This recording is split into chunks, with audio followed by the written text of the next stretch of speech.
Forum for promoting homeopathy द्वारा आयोजित इस हिंदी दैनिक वेबिनार श्रृंखला में मैं डॉक्टर नेहा कक्कड़ यहाँ पर उपस्थित सभी डॉक्टर्स का स्वागत करती हूँ।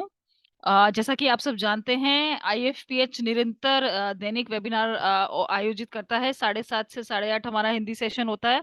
8:30 से 9:30 हमारा इंटरनेशनल इंग्लिश सेशन और 9:30 से 10:30 लोकल मलयालम सेशन होता है। तो आज का सेशन स्टार्ट करने से पहले भी हम अपनी रूटीन प्रेयर करेंगे। तो आज हमारा 776वां सेशन है हिंदी वेबिनार का, और हमारे जो गेस्ट स्पीकर हैं वे हैं डॉक्टर सुरेंद्र विक्रम गोस्वामी। डॉक्टर सुरेंद्र का मैं बहुत बहुत हार्दिक स्वागत करती हूँ आईएफपीएच फोरम पे। Welcome sir. डॉक्टर गोस्वामी का एक छोटा सा मैं इंट्रो देना चाहूंगी यहाँ पे। डॉक्टर गोस्वामी जो है कंसल्टेंट होम्योपैथ हैं झांसी उत्तर प्रदेश से, और 16 साल से होम्योपैथी प्रैक्टिस कर रहे हैं। उन्होंने अपना BHMS Ghazipur government homeopathic medical college से किया है। अभी फिलहाल डायरेक्टर हैं at Ranjit Goswami memorial homeopathic hospital and drug transmission research centre Jhansi, और साथ ही साथ 10 बेडेड होम्योपैथिक हॉस्पिटल भी चला रहे हैं झांसी में। ये मेंबर हैं कैंसर इंस्टीट्यूट कोलकाता के। उन्होंने केस किया है cured case of paralysis at Liga international conference at new Delhi, and उसके लिए उनको सिल्वर जुबली अवार्ड भी मिल रहा है from cancer institute of homeopathy से। और मेनी अवार्ड्स मिले हैं Shani drug transmission research centre Patna से। वो Shani drug transmission research centre MD material वहां पे पढ़ा रहे हैं Sophia homeopathic medical college Gwalior में। तो डॉक्टर सुरेंद्र का जो आज का हमारा टॉपिक है वो है इंट्रोडक्शन ऑफ नोसोड्स। नोसोड्स जो बोवल नोसोड्स होते हैं, एक कैटेगरी ऑफ स्पेशल मेडिसिन होते हैं होम्योपैथी में। उनके सिम्टम्स क्या होते हैं, किस तरह से हम किस किस बीमारियों में नोसोड्स का यूज कर सकते हैं, उसके ऊपर आज डॉक्टर सुरेंद्र प्रकाश डालेंगे। तो डॉक्टर गोस्वामी आप अपना सेशन स्टार्ट कर सकते हैं। Good evening. आपको आवाज आ रही हाँ है? जी, हाँ जी सर, अब आ रही बिल्कुल। धन्यवाद। हाँ जी। जैसा कि सभी को मेरा नमस्कार। आज जितने भी हमारे इस आईएफपीएच के 776वें वेबिनार में हमारे साथ सब जुड़े हुए हैं, उनको सबको मेरा नमस्कार। जैसा कि टॉपिक मिला है नोसोड्स। नोसोड हम कब यूज करते हैं और इसको क्यों यूज किया गया? 1830 के पहले। सर कोई आपकी प्रेजेंटेशन नहीं है या ऐसे ही बोलना है? मैं ऐसे बोलूं,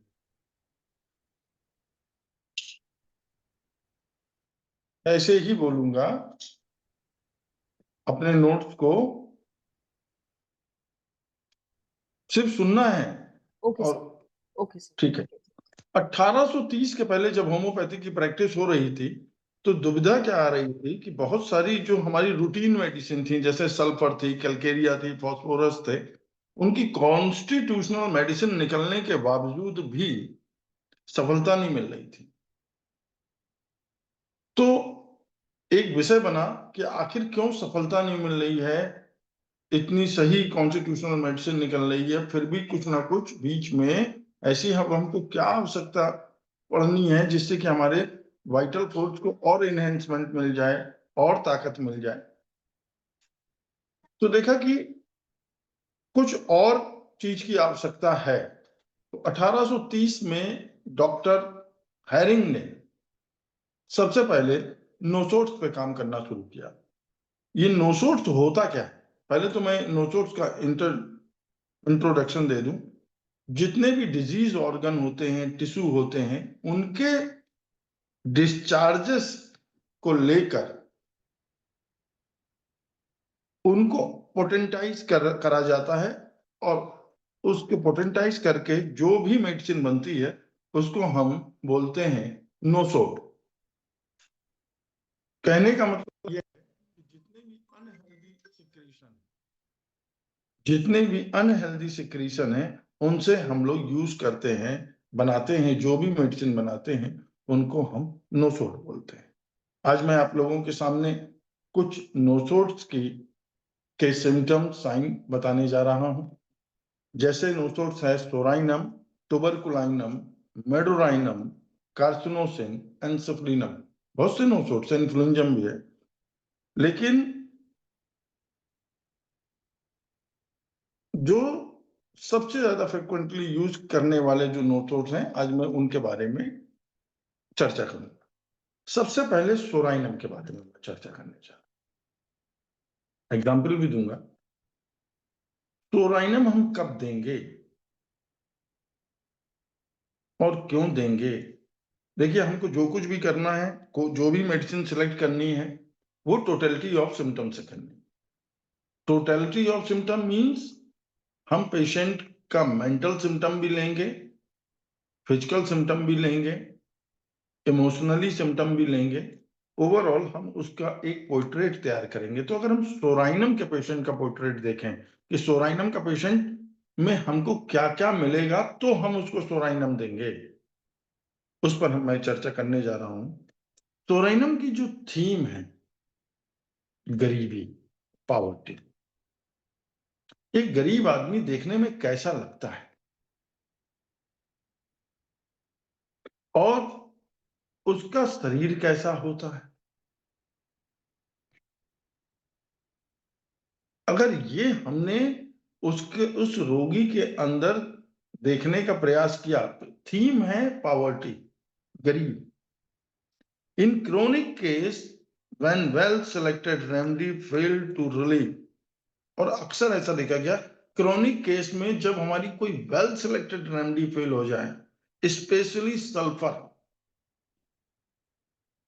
तो देन वी थिंक अबाउट नोसोराइनम। अब पेशेंट को हम कब देंगे? जैसे कि लैक ऑफ रिएक्शन हो उस पेशेंट के अंदर, आफ्टर सीवियर एक्यूट डिजीज, कोई सीवियर एक्यूट डिजीज हुई, दवाइयां चलती रही, अब वो एक्यूट डिजीज निकल गई, उसका एक्यूटनेस भी निकल गया, लेकिन अब उसकी बॉडी उतना अच्छा वर्क नहीं कर रही है, लैक ऑफ रिएक्शन है, एपेटाइट विल नॉट रिटर्न, भूख वापस नहीं आ रही है। एक सिम्टम अगर हमको मिल रहा है, तो हम वी थिंक अबाउट सोराइनम। और हमको इस पेशेंट के अंदर क्या देखना है? एक तो ये मिल गया, दूसरा हमको देखना है क्या इस पेशेंट के शरीर के अंदर से या शरीर के बाहर पसीनों से कोई बदबू आ रही है। बॉडी हैज फिल्थी स्मेल, किस तरीके की स्ट्रॉन्ग ऑफेंसिव ऑर्डर, जैसे गरीब आदमी है, उसके पसीने से किस तरीके की, मजदूर व्यक्ति है, उसके शरीर से कैसी बदबू आ रही है, आती है। तो उस तरीके का अगर हमको पेशेंट मिलता है, तो वी थिंक अबाउट नोसोराइनम। हमने बहुत सारी दवाइयां दे दी हैं, हम क्रॉनिक केस चल रहा है, हमने उसका पूरा केस टेकिंग कर लिया, रिपोर्टराइजेशन कर लिया, फिर भी हमको कोई आराम पेशेंट को हम नहीं दिला पा रहे हैं, देन वी थिंक अबाउट नोसोर। अब हम सोराइनम की बात कर रहे हैं, तो पहला मैंने पॉइंट आपको बता दिया कि पेशेंट को एक्यूट इलनेस के बाद उसके अंदर वाइटलिटी नहीं जाग रही है, कमजोरी बढ़ती जा रही है, भूख वापस नहीं आ रही है, शरीर दुबला पतला है, और उसके शरीर से पसीने या उसके शरीर की गंध एक अजीब तरीके की है। आके बताएगा कि डॉक्टर, जो ये ठंडी हवा चलती है ना, इस ठंडी हवा से मुझे बड़ी दिक्कत है।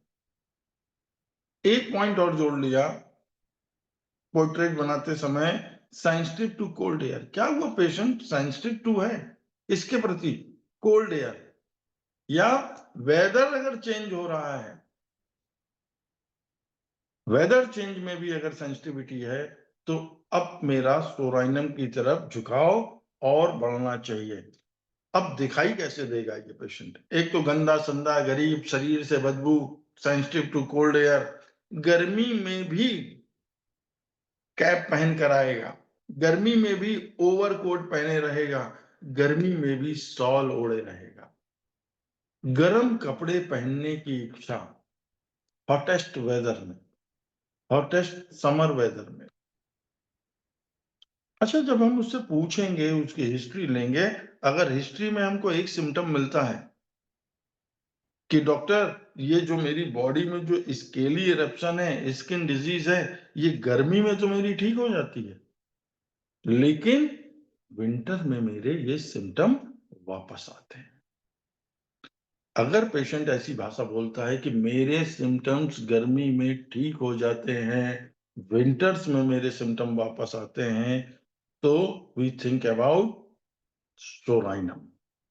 ऑल एक्सक्रीशन, जितने भी एक्सक्रीशन हो रहे हैं, like diarrhoea, leucorrhoea, menses and perspiration have a carry-on like odor. Carry-on like mean सड़ा हुआ मांस की तरीके से, जैसे कोई डेड बॉडी सड़ती है, इस तरीके की गंध, तीक्ष्ण गंध, बदबूदार गंध, अगर इस तरीके का हमको सिम्टम मिल रहा है, we think about सोराइना।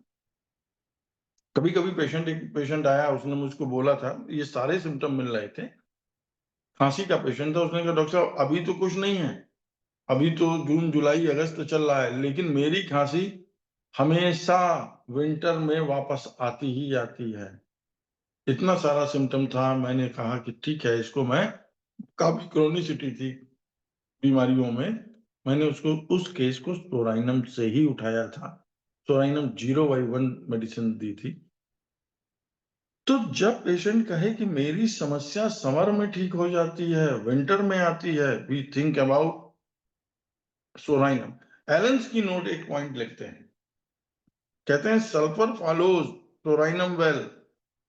सल्फर के बाद सोराइनम किस केस में देनी चाहिए? इन मेमोरी कैंसर, बहुत अच्छे रिजल्ट मिलते हैं, ऐसा एलेंस की नोट में लिखा हुआ है कि sulphur follows psorinum well in case of memory cancer.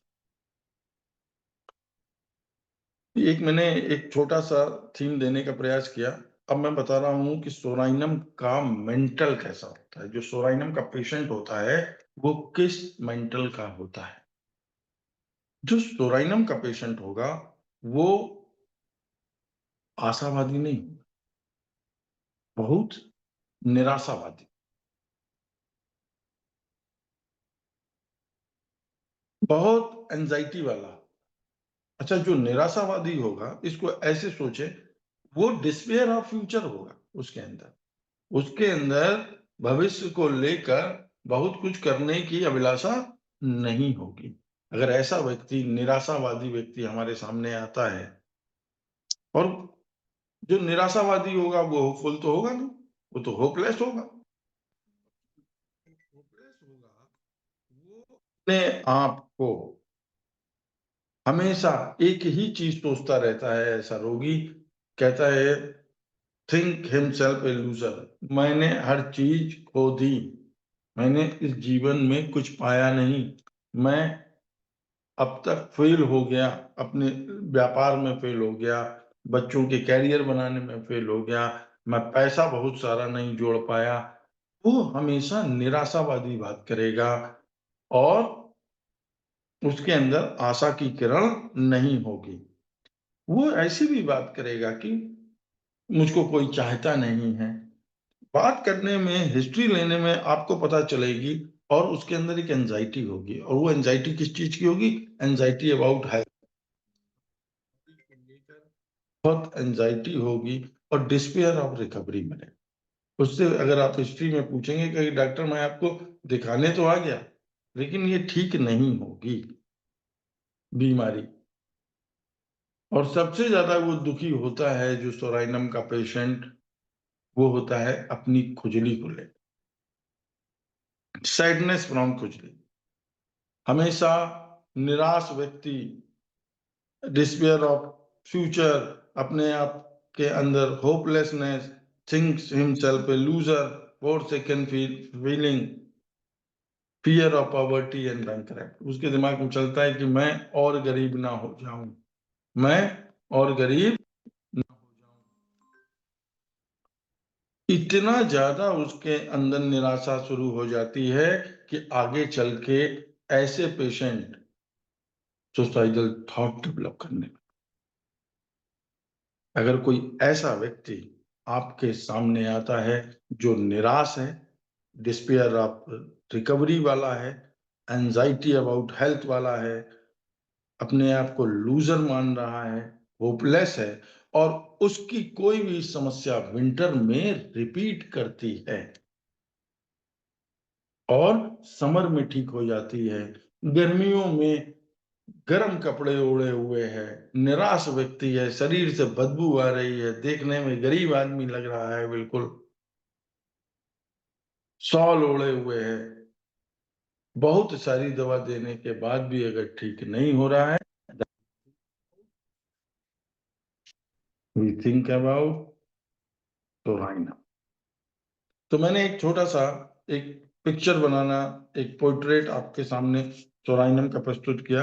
अब इसके जो जनरलिटीज को अगर मैं स्टडी करूं तो ये डर्टी पेशेंट है, डर्टी अपीयरेंस होगा इसका।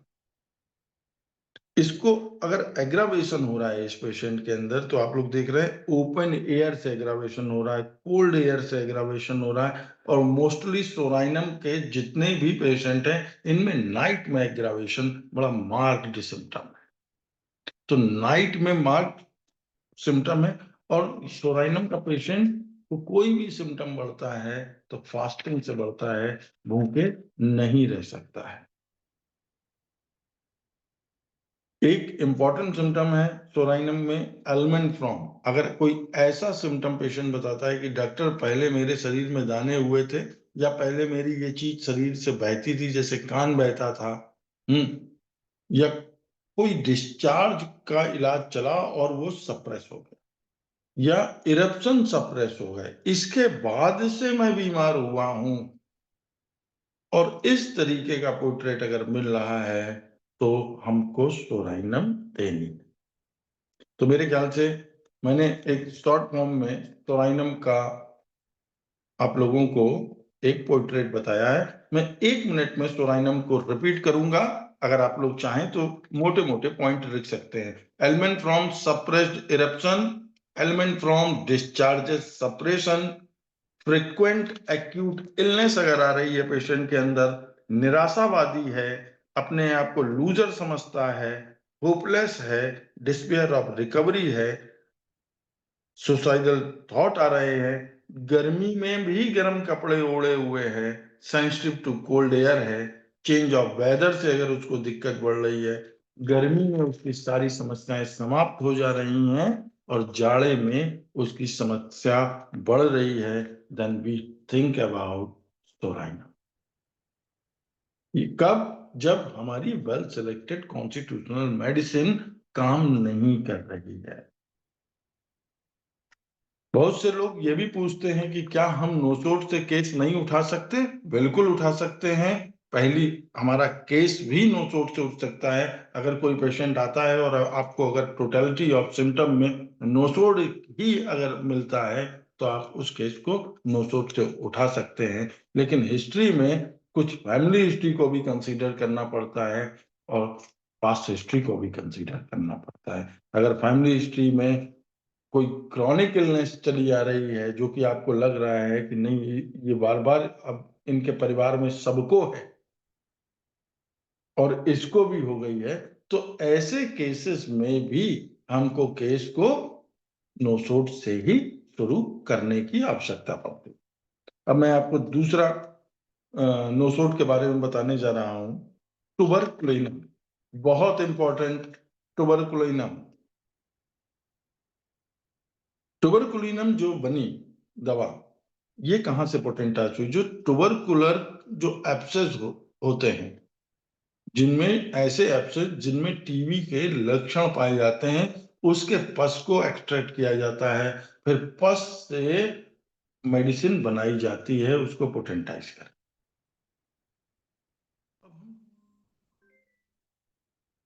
टुबरकुलिनम के पेशेंट को कैसे पहचानेंगे? सोराइनम के तो पेशेंट को एक पोर्ट्रेट अपने दिमाग में कुछ बना, लेकिन अब हम टुबरकुलिनम के पेशेंट को कैसे पहचानेंगे, उस पर बात करते हैं। मैंने बताया कि जब हम केस टेकिंग करेंगे तो हम उसकी पास्ट हिस्ट्री को भी पढ़ेंगे, हम उसकी फैमिली हिस्ट्री को भी देखेंगे, और फैमिली हिस्ट्री में भी जो हम स्टडी करते हैं, दादा दादी, माताजी पिताजी, चाचा बुआ ताऊ, भाई बहन, नाना नानी मामा मौसी, ये हमारा बेसिक ब्लड रिलेशन है। इनको ही हमें स्टडी करना है फैमिली।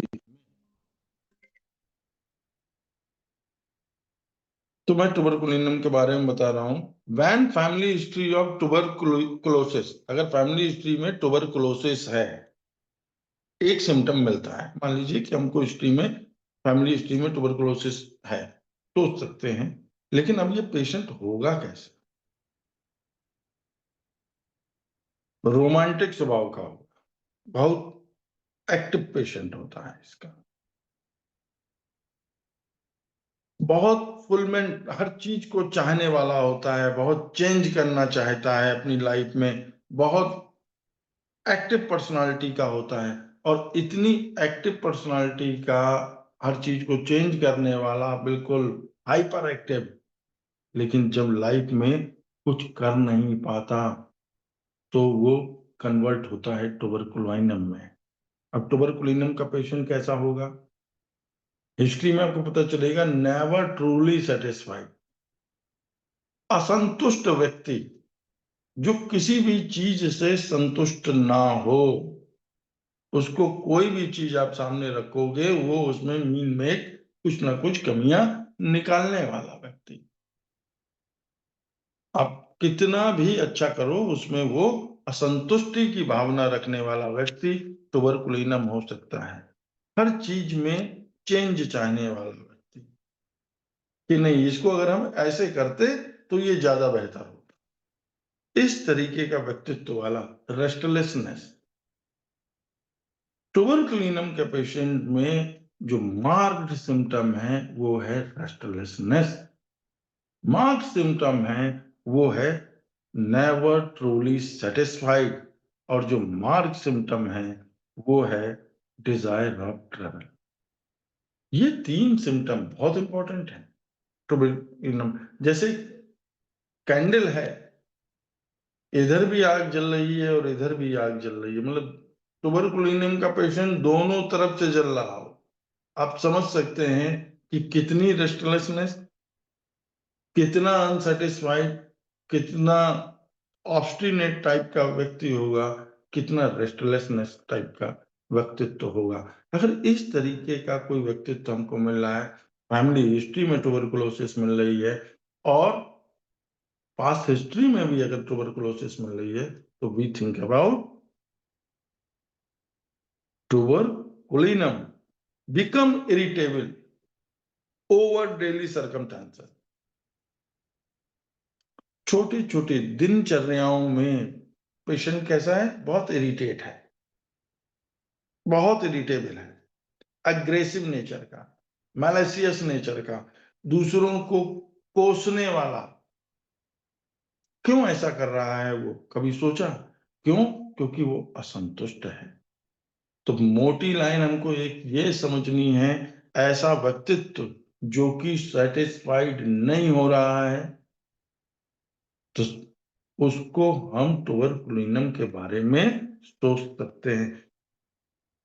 डिसकंटेंटेड रूब्रिक एक पड़ा हुआ है, डिसकंटेंटेड, ट्यूबरकुलिनम बोर्ड में 4 नंबर में पड़ी हुई है। इरिटेबिलिटी, ऑब्स्टिनेट, कुछ ऐसे बच्चे आपको मिलेंगे, उनके माता पिता आएंगे कि डॉक्टर मैं इसको बहुत खाना पीना दे रही हूँ, इसका वजन नहीं बढ़ रहा है, और ये बहुत ज्यादा इरिटेट है, बहुत गुस्सैल बच्चा है, इसको कोई भी सामान ला कर देते हैं, ये कभी भी सेटिस्फाइड नहीं होता है।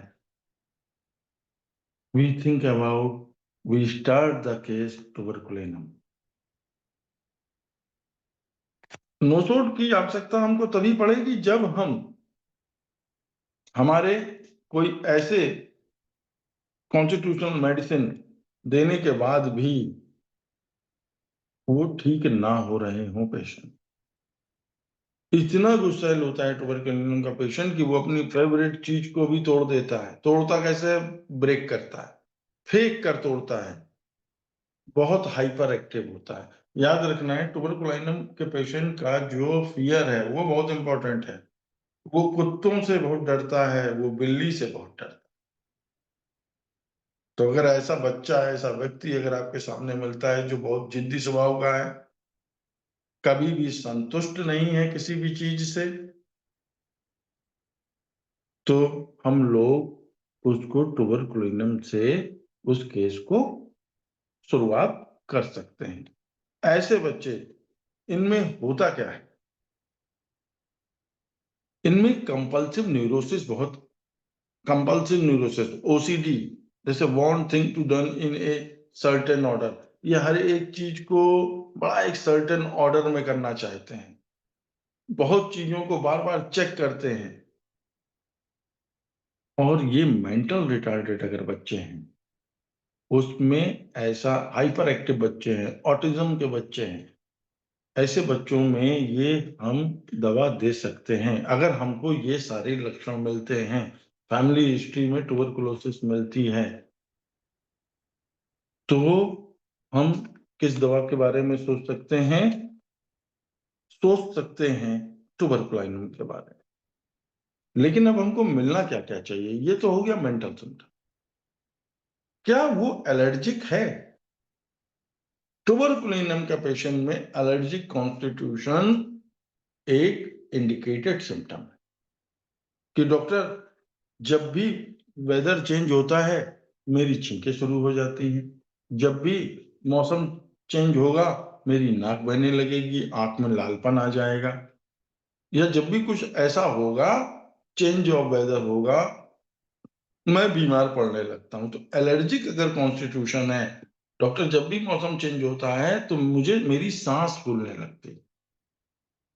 अगर वेदर चेंज है, पास्ट हिस्ट्री में ट्यूबरकुलोसिस है, और इस तरीके का क्रूरल स्वभाव वाला व्यक्ति है, हाइपर एक्टिव है, गुस्सैल है, then we think about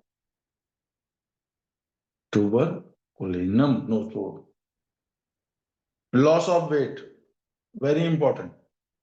even eat a lot, अभी मैंने इसके भी पहले बताया, वजन कम हो रहा है, खा खूब रहे हैं, अगर खा भी रहे हैं, वजन कम होता चला जा रहा है, तो भी हम ट्यूबरकुलोसिस के बारे में सोच सकते हैं। और भी दो मेडिसिन है ऐसी, lycopodium and psorinum. Lycopodium and psorinum में भी ये सिम्टम पाया जाता है। ट्यूबरकुलोसिस का अगर मैं जनरलिटीज में एग्रावेशन देखूं, तो इसका जो एग्रावेशन है, एक तो चेंज ऑफ वेदर में इसके एग्रावेशन पाए जाते हैं। कोल्ड वेट वेदर, ठंडा भी है और वेट भी है, जो नमी वाले वेदर हैं, अगर ऐसे वेदर में पेशेंट की अगर सिम्टम बढ़ रहे हैं, then we think about psorinum. Sea के किनारे पेशेंट कहेगा, डॉक्टर जब मैं समुद्र के किनारे जाता हूँ, समुद्र वाले एरिया में जाता हूँ, तो भी मेरे दिक्कत बढ़ती है, then we think about psorinum. Slight exposure to draught, ठंडी हवा में निकल गया डॉक्टर, मेरी छींकें शुरू हो गई, लेकिन वो सारा मेंटल मिलना चाहिए। और इसके जितने भी सिम्टम बढ़ते हैं, अक्सर मोस्टली इवनिंग एग्रावेशन है। तो इवनिंग में एग्रावेशन मिल जाए, स्लाइट एक्सपोजर टू ड्राफ्ट मिल जाए, चेंज ऑफ वेदर मिल जाए, एलर्जिक कॉन्स्टिट्यूशन मिल जाए, लॉस ऑफ वेट मिल जाए, और खा खूब रहे हैं, हाइपर एक्टिवनेस मिल जाए, जिद्दी स्वभाव का बच्चा मिल जाए, व्यक्ति मिल जाए, नेवर ट्रूली सेटिस्फाइड का सिम्टम मिल जाए, रेस्टलेसनेस मिल जाए, और ऐसा लगे कि ये तो इतना असंतुष्ट है, ये तो दोनों तरफ से जलने वाला व्यक्ति है, एक दूसरे को गाली देने वाला व्यक्ति है, कर्सिंग करने वाला व्यक्ति है, अग्रेसिव नेचर का है, तो आंख बंद करके सोचना नहीं है, हमको ट्यूबरकुलोसिस से शुरू करना। लेकिन मिलना ये चाहिए, एक फिल्म, एक पोर्ट्रेट, एक चेहरा इस तरीके से बनाना है। अगर वो पेशेंट का ये चीज हमें मिल रही है, तो हम ट्यूबरकुलोसिस नोसोड से शुरू कर सकते हैं। मेरे ख्याल से आप लोगों को ट्यूबरकुलोसिस का थोड़ा थोड़ा थीम समझ में आ रहा होगा। अब ट्यूबरकुलोसिस के पेशेंट को आराम किससे मिलता है? गर्म चीजों से, वार्म से, ओपन खुली हवा से में, स्लाइट एक्सपोजर टू ड्राफ्ट, ठंडी हवा में उसको दिक्कत है लेकिन ओपन एयर में उसको आराम है। तो हिस्ट्री लेते वक्त इस बात को हमको कंफर्म करना है कि अगर पेशेंट को खुली हवा में आराम है तो वो हवा कैसी है, वो ठंडी हवा है कि नॉर्मल हवा है। अगर नॉर्मल हवा है और उसमें अगर उसको आराम मिल रहा है और ठंडी हवा में उसको दिक्कत मिल रही है तो हम ट्यूबरकुलोसिस को सोच सकते हैं। ऐसे अक्सर बच्चों में ग्लैंडुलर अफेक्शन, टॉन्सिल की समस्या पाई जाती है जो कि लंबे समय तक क्रॉनिकसिटी उनके अंदर है, बहुत सारी दवाइयां चल रही हैं, ठीक नहीं हो रहे हैं। तो हमको ट्यूबरकुलिनम नोथोड देके इस उनकी बीमारी को ब्रेक करना पड़ेगा, उनकी इस टेंडेंसी को ब्रेक करना पड़ेगा। तो सोराइनम समझ में आया, एक फिल्म, एक ट्यूबरकुलिनम का फिल्म मैंने आपको बताया। अब मैं एक और नया नोथोड आपके सामने बताने जा रहा हूं, इसको नोट कर लें अगर आप लोग चाहें, छोटे छोटे पॉइंट हैं। और मैं जो आपको बता रहा हूं, मैं अपनी प्रैक्टिस में जो मैंने सीखा है, जो मेरे गुरुओं ने हमको बताया है और जो मैंने रिपर्टरी में देखकर उन रोगियों में अप्लाई किया है, मैं वो बता रहा हूं। मैं आपको कोई लिखी हुई चीज, पढ़ी हुई चीज पे नहीं आज प्रकाश डाल रहा हूं। जो मैंने इन 20 साल की प्रैक्टिस में जो अनुभव किया है वो शेयर कर रहा हूं। मेडोराइनम, मेडोराइनम नोसो जबरदस्त काम करता है। और अभी तक जो मैंने देखा, मेडोराइनम नोसोड फीमेल के केस में बड़ा अच्छा इसका रोल है। मेंसेस नहीं आ रहा है, बार बार इरेगुलर मेंसेस है, जो भी उसकी दवा चल रही है, कलकेरिया चल रही है, सल्फर चल रही है, सीपिया चल रही है, बहुत सारी दवाई दिया, पता चला कुछ उसको हो ही नहीं रहा है। इतनी बार हिस्ट्री लेने के बाद medorrhinum 0/6 potency, higher potency of medorrhinum, single dose जब जब दिया है ऐसा लगा जैसे open the case, case open हो गया। इसके बाद फिर आपका जो भी कॉन्स्टिट्यूशनल मेडिसिन है, लेकिन जो ये बार बार जो समस्या आ रही थी, याद रखेंगे कि मेडोराइनम जैसी मेडिसिन, मेडोराइनम जैसी मेडिसिन को लो पोटेंसी में नहीं देना है। हमेशा medorrhinum 0/6, 0/8, 0/10, always give higher potency. तो अब मैं आता हूं, मेडोराइनम का पेशेंट देखने में कैसा लगेगा। मेडोराइनम का पेशेंट, ये बनती कैसे है मेडोराइनम की दवा। गोनोरियल वायरस, गोनोरियल वायरस, जो गोनोरिया होता है डिस्चार्ज, उसके वायरस को पोटेंटाइज किया जाता है, उस डिस्चार्ज को बाहर निकाल के उसको किया जाता है।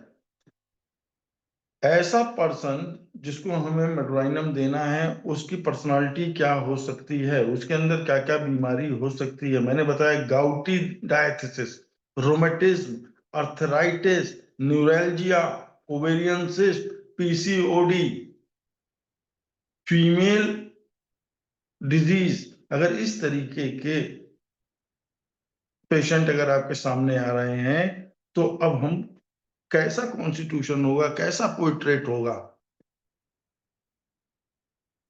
मेडोराइनम की जो थीम है वो जानना बहुत जरूरी है। Extreme pathology in all 3 level, excess, emotional plane पे भी एक्सेस मिलेगा, फिजिकल प्लेन पे भी एक्सेस मिलेगा और मेंटल प्लेन पे भी एक्सेस मिलेगा। अगर किसी के अंदर एक्सेस है हर चीज, वी थिंक अबाउट मेडोराइनम। तो कहने का मेरा मतलब है extreme pathology in all 3 level. अगर एक्सेस नहीं है तो मेडोराइनम नहीं है, हटा देना उसको मेडोराइनम से। Everything is taken into excess. ऐसा व्यक्ति जो हर चीज ज्यादा लेना चाहता है, जो काम करेगा ज्यादा करेगा, एक्सेस। अगर एक्सेस है देन वी थिंक अबाउट। अगर अब एक्सेस है तो कैसा होगा, रेवेनस हंगर होगा। भैया खाना खा के बैठा और थोड़ी देर बाद फिर भूख लगने लगी। तो ये सिम्टम पाया ही जाएगा, क्योंकि ये थीम है। हर एक व्यक्ति का एक व्यक्तित्व होता है, अगर उस व्यक्तित्व से वो चीज हट जाती है तो वो व्यक्ति हट जाता है। तो मेडोराइनम अगर वो व्यक्ति है, या हमें उसको मेडोराइनम जैसी दवा देनी है, तो उसके अंदर ये सिम्टम होना अति आवश्यक है। Access, everything. Pathology is access in all three levels. Everything is taken to access. ऐसे पेशेंट को लगता है कि जब आपसे बात करेगा हिस्ट्री या जब आप लेंगे, तो एक तो खाना मैंने बताया कि ravenous hunger immediate after eating, खाना खा के उठे या फिर भूख लगाई फिर खाने लगे। ऐसे तीन दवाइयां और हैं मटेरिया मेडिका में, बहुत सारी मेडिसिन है, लेकिन हमको याद रखनी है सेनालाइकोसोराइनम। सोराइनम के बारे में मैंने पढ़ा, सोराइनम का कॉन्स्टिट्यूशन मैंने देखा कि गरीब आदमी गरीबी की तरीके से बदबूदार गर्म कपड़े, लेकिन उसको भी यही चीज है, लेकिन और मेडोराइनम में भी यही चीज है। कांस्टेंट थर्स्ट, पानी की प्यास बुझी नहीं रही है। क्यों नहीं बुझ रही? क्योंकि इसकी थीम ही एक्सेस है। हर चीज उसको एक्सेस चाहिए, भूख, खाना भी ज्यादा चाहिए, पानी भी ज्यादा चाहिए, खाना भी ज्यादा चाहिए, पानी भी ज्यादा चाहिए। इसकी जो मेमोरी होती है, ये बहुत इंपॉर्टेंट है सिम्टम इसके लिए, बहुत ज्यादा इंपॉर्टेंट। वीकनेस ऑफ मेमोरी, और बेसिक क्या चीज भूल रहा है? Weakness of memory, memory forgetfulness. आप रिपर्टरी में जब फॉरगेटफुलनेस में जाएंगे तो आप उसमें ये देखेंगे कि कुछ पेशेंट रास्ता भूलते हैं, कुछ पेशेंट नाम भूलते हैं, कुछ पेशेंट चेहरे भूलते हैं, कुछ पेशेंट यही भूल जाते हैं कि मैं क्या करने आया हूं, कुछ पेशेंट ये बताते हैं कि डॉक्टर मैं अपना काम करते करते ये भूल जाता हूं कि मैं कर क्या रहा था। तो मेडोराइनम किस बात की शिकायत करेगा? ये इंपॉर्टेंट। मेडोराइनम शिकायत करता है कि डॉक्टर मैं अपने अभिन्न मित्र का नाम भूल गया, जिस जो मेरा सबसे पक्का दोस्त है, मैं उसका नाम भूल गया। मैं नाम भूलता हूं, और कभी कभी तो डॉक्टर मैं अपना भी नाम भूल जाता हूं। मुझको मिला ऐसा पेशेंट, मैंने जो उस पेशेंट की जो पिक्चर है मैं आपके सामने प्रस्तुत कर रहा हूं।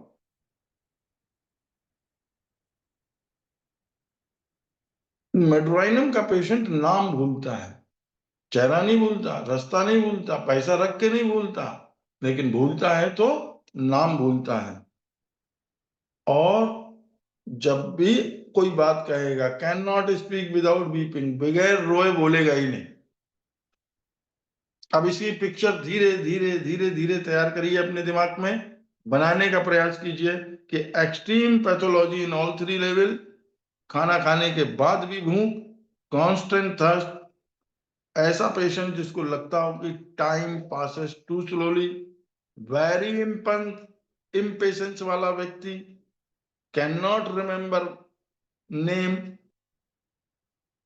Can not speak without weeping. अगर ऐसा व्यक्ति मिल रहा है, we think about medorrhinum. Patient suffer किस बीमारी से कर रहा है? गाउटी डायथिसिस होनी चाहिए, रोमेटिज्म होना चाहिए, न्यूरैल्जिक होना चाहिए, पीसीओडी होना चाहिए। अगर इस तरीके का कोई पेशेंट है, आप दवाई दे देकर लगातार आप हर बार उसके केस टेकिंग करते हो, रिपोर्टरी करते हो, सारी दवाई निकालते हो, कॉन्स्टिट्यूशनल मेडिसिन देते हैं, लेकिन वो काम नहीं करती है, तो मेरा आप लोगों से एक छोटा सा सुझाव है कि आप पहले मेडोराइनम दें। मेडोराइनम देने के बाद फिर नेक्स्ट केस टेकिंग करने के बाद जो भी कॉन्स्टिट्यूशनल मेडिसिन आती है, अगर उसको देंगे, बहुत अच्छा काम करेगा। क्योंकि जो वो ठीक नहीं होने दे रहा था, जो हिंड्रेंस अंदर पड़ा था, वो हमारी मेडोराइनम ही उसको साफ करने के लिए शक्तिशाली मेडिसिन है। तो मेडोराइनम का मैंने मेंटल अभी बताने का प्रयास किया है। अब एक ही पर्सन के अंदर हमको क्या क्या मिलेगा?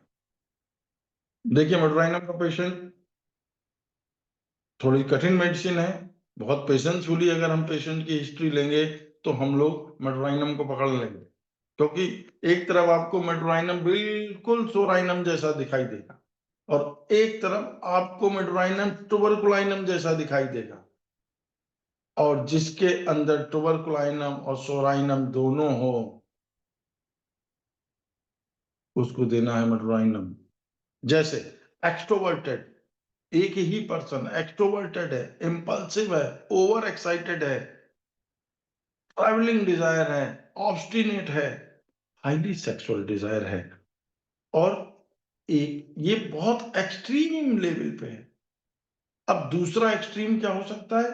एक तो एक्सट्रीम ये हो गया, एक एक्सट्रीम ये भी हो गया कि नीचे क्या हो सकता है? सप्रेस्ड हो सकता है, रिजर्व हो सकता है, लॉस ऑफ इमोशन हो सकते हैं, लॉस ऑफ मेंटल पावर हो सकती है, अपसेंट माइंडेड हो सकता है, फॉरगेटफुलनेस हो सकता है। कहाँ एक तरफ बहुत तेज दिमाग चल रहा है और एक तरफ कुछ याद ही नहीं आ रहा है। तो एक्सट्रीम पैथोलॉजी का मतलब, एक्सेस का मतलब अपर साइड भी एक्सेस और लोअर साइड भी excess.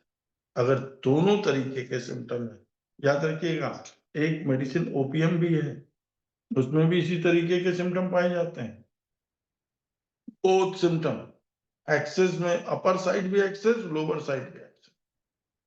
We think about medorrhinum. Medorrhinum का व्यक्तित्व होता कैसा है समझिए। Fitful, work very well for short period, अपने काम को बिल्कुल फिट रहता है, बहुत तेजी से काम करता है, देन कोलैप्स, एकदम से काम को कोलैप्स हो जाएगा, अब नहीं कर पाएगा। Aggressive and hard, self centred, बहुत अग्रेसिव नेचर का, हार्ड होता है, सेल्फ सेंटर्ड होता है, और दूसरी तरफ अदर्स अदर्स के लिए बहुत सेंसिटिव व्यक्ति होता है। मतलब दोनों ही इसमें चीजें पाई जाती हैं। Very good for animal, animal के प्रति बहुत वफादार, बहुत सेवा करने वाला, और वहीं दूसरी तरफ क्रूरल फॉर टू देम। तो ये हिस्ट्री में आपको मिलेगा। हरीडनेस ऐसे पेशेंट के अंदर बहुत ज्यादा होगी, रेस्टलेसनेस बहुत ज्यादा होगी। याद रखना, मेडोराइनम अगर पेशेंट को आप दे रहे हैं तो मेडोराइनम में delusion, delusion is a very important for medorrhinum. Patient कहता है समवन इज बिहाइंड हिम, उसको ऐसा लगता है कि मेरे पीछे खड़ा है। याद रखेंगे, अभी मैंने आपको ट्यूबरकुलाइनम में एक चीज बताई थी कि ट्यूबरकुलोसिस मिलनी चाहिए। फैमिली हिस्ट्री में ट्यूबरकुलोसिस है तो हम ट्यूबरकुलाइनम के बारे में सोचेंगे। मेडोराइनम के पेशेंट में हमें फैमिली हिस्ट्री में क्या मिलने वाला है, बहुत इंपॉर्टेंट है। याद रखिएगा, medical history with heart disease eight young age and ancestor. इनके जो पूर्वज हैं पेशेंट के, चाचा, पिताजी, दादा दादी, नाना नानी, मामा मौसी, क्या 40 साल की उम्र में कोई हार्ट पेशेंट बना? ये हमको स्टडी में उनसे हिस्ट्री में पूछना पड़ेगा। अगर किसी की हिस्ट्री में कोई हार्ट पेशेंट बन रहा है, उसके अंदर अगर कोई एक्सट्रीम पैथोलॉजी देखने को मिल रही है, एक्सेस उसकी थीम मिल रही है, इस तरीके के डेलूजन मिल रहे हैं, अर्ली मास्टरबेशन मिल रहा है अगर हिस्ट्री में, बाइटिंग नेल है अगर उसके अंदर, then we think about medorrhinum. तो याद रखना है, मेडोराइनम का पोर्ट्रेट मैंने प्रयास किया। इसके पेशेंट को, इसको अगर हम मेडोराइनम की जनरलिटीज को देखते हैं तो इसके पेशेंट को शाम के समय बड़ा आराम मिलता है, और शाम से ही आराम मिलना इसको चालू होता है। इसी ऐसे मेडोराइनम के पेशेंट को बोलते हैं नाइट पीपल।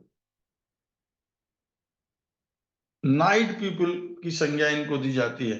समुद्र के किनारे इनको बहुत आराम मिलता है, जबकि ट्यूबरकुलिनम के पेशेंट को समुद्र के किनारे दिक्कत हो रही थी। मेडोराइनम के पेशेंट को कोई भी दिक्कत होती है, पेट के बल लेट जाता है और उसको आराम मिलता है। तो ये चीजें हमको देखनी है।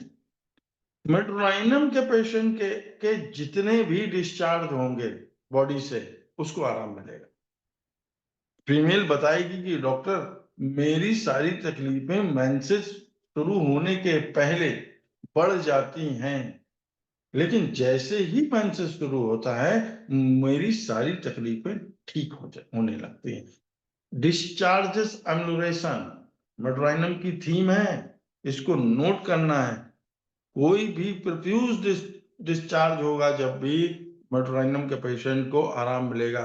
एक और ऐसी मेडिसिन है हमारी मटेरिया मेडिका में जिसमें प्रोफ्यूज डिस्चार्ज से आराम मिलता है, वो है लैकेसिस।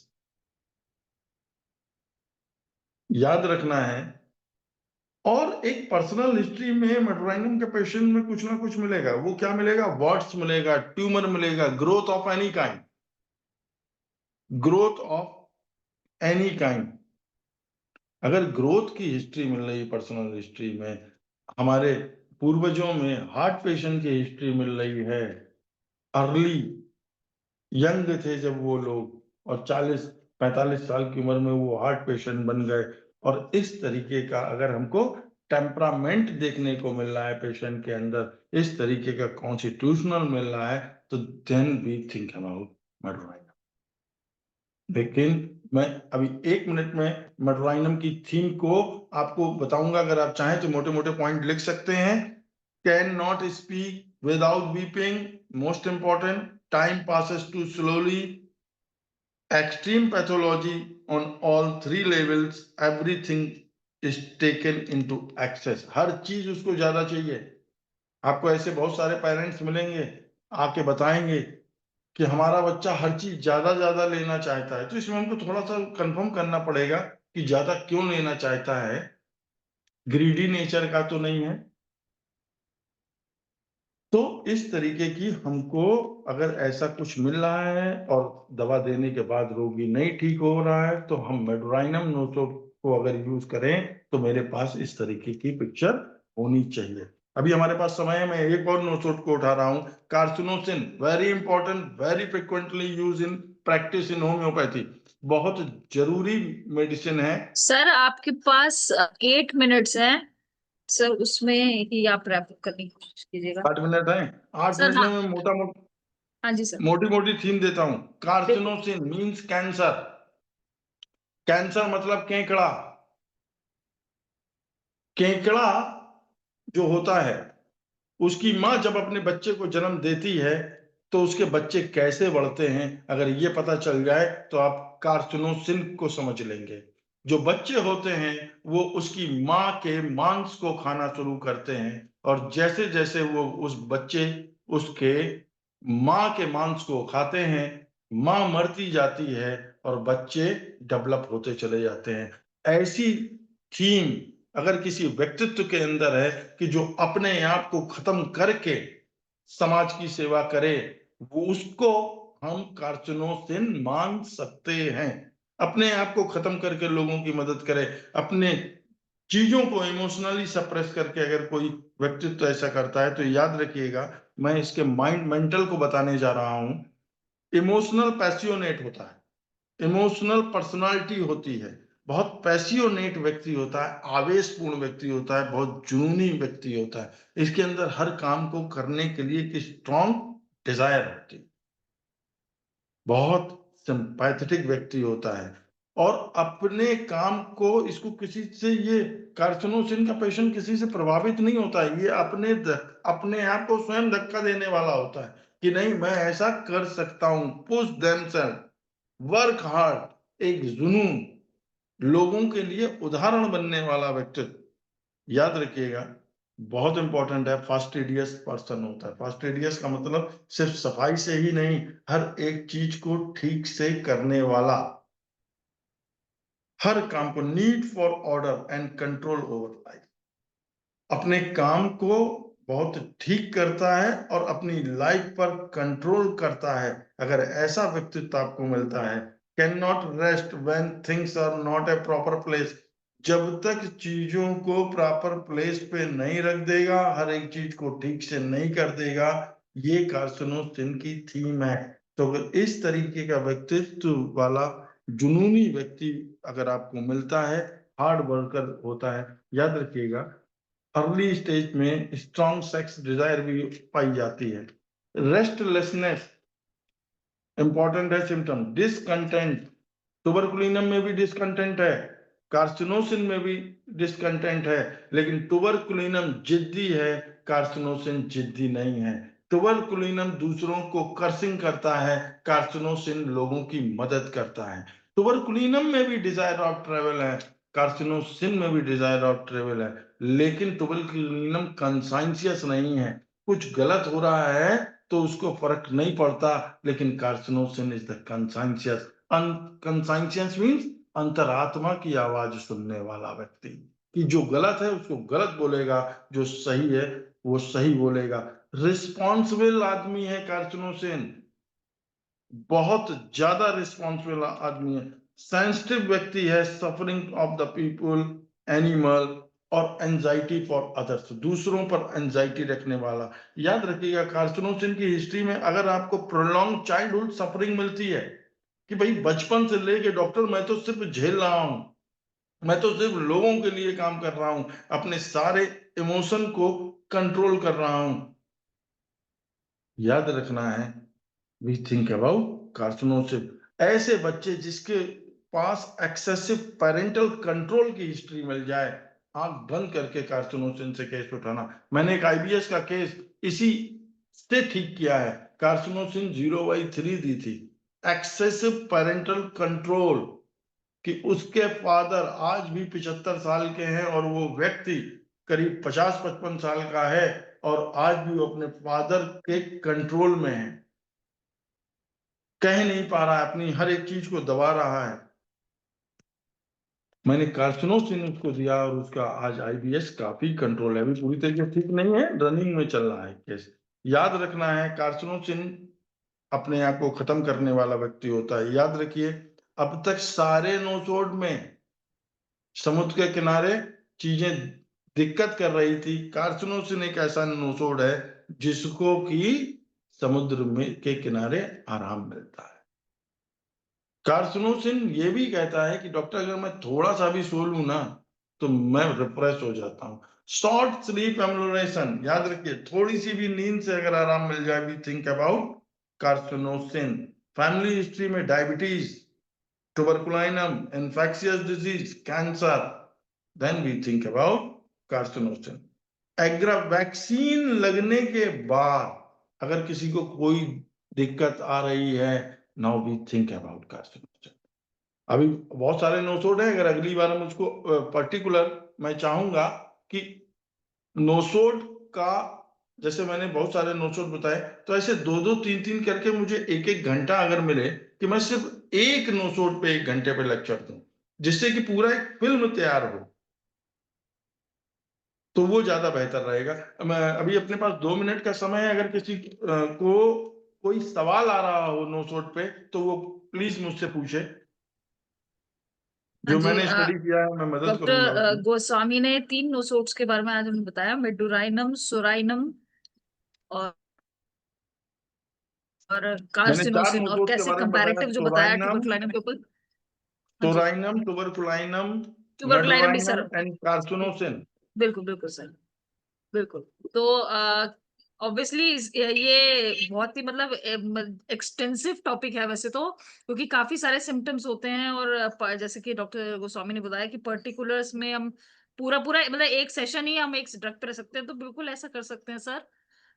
जिसमें आप आगे और सेशन रख सकते हैं और डिटेल्ड डिस्क्रिप्शन आप बता सकते हैं कि कौन सी ड्रग का विद क्या केस, विद एक्शन रहता है केस हर मैं स्टेज बता पे, और दूंगा मेंटल्स क्या कि रहते कैसे कैसे हैं मेरा ऑब्वियसली। केस हाँ कहाँ जी, कैसे हुआ। बिल्कुल सर, बिल्कुल बिल्कुल ऐसा कर सकते हैं। तो उससे और अच्छी ड्रग पिक्चर हमारे सामने आएगी। जी। बॉवल नोसोड्स एक बहुत ही इंपॉर्टेंट टॉपिक है। यहाँ पे एक क्वेश्चन पूछा है, repetition of carcinosin dose. Yes, हमको तब तक कोई भी डिजीज, कोई भी रिपीट, एक डोज देने के बाद तब तक रिपीट नहीं करना है। हमको पहले से प्रेजुडिस नहीं होना है कि नहीं मैं इसको 1 हफ्ते बाद रिपीट करूंगा या 1 घंटे बाद रिपीट करूंगा। जब तक पेशेंट को आराम है तब तक रिपीट नहीं करना है। अगर पेशेंट के सिम्टम वापस आ रहे हैं तब तक रिपीट नहीं करना है। अगर पहले से इंटेंसिटी कम है तो भी वेट एंड वॉच करना है। अगर पुराने सिम्टम वापस आ रहे हैं, अब पहले से वो डिस्कम्फर्ट महसूस कर रहा है, याद रखना है दवा देने के बाद हमको ये भी ढूंढना पड़ता है कि अगर पेशेंट को मेंटली आराम है, फिजिकली अगर सिम्टम मिल रहे हैं, तो भी हमको रिपीट नहीं करना है। रिपीटिशन ऑफ डोजेस याद रखिए, होमो यस रमन मेंटली बेटर अगर है तो नहीं करना है। याद रखना है हमको एक बात, होम्योपैथी दवाई बार बार देने की चीज नहीं है, एक बार देने की चीज है। और वही डॉक्टर ओपी सिंह सर हमारे गुरु हैं, डॉक्टर एम के साहनी सर गुरु हैं, उन्होंने यही सिखाया है कि होम्योपैथी ज्यादा देने की चीज नहीं है, एक बार दे दो छोड़ दो। जब पेशेंट कई बार बोले तब कहीं एक डोज दो। तो मैं तो ऐसे ही करता हूं, और मैं आपको यही सलाह दूंगा कि बार बार रिपीटिशन नहीं करना है, चाहे वो नोसोड हो या वो यस सर, कोई भी अब हमारा होम्योपैथी एक्चुअली टाइम मेडिसिन। भी हो गया है सर। जी, हाँ जी सर, हम धन्यवाद। बल्कि आगे और सेशन रखेंगे सर।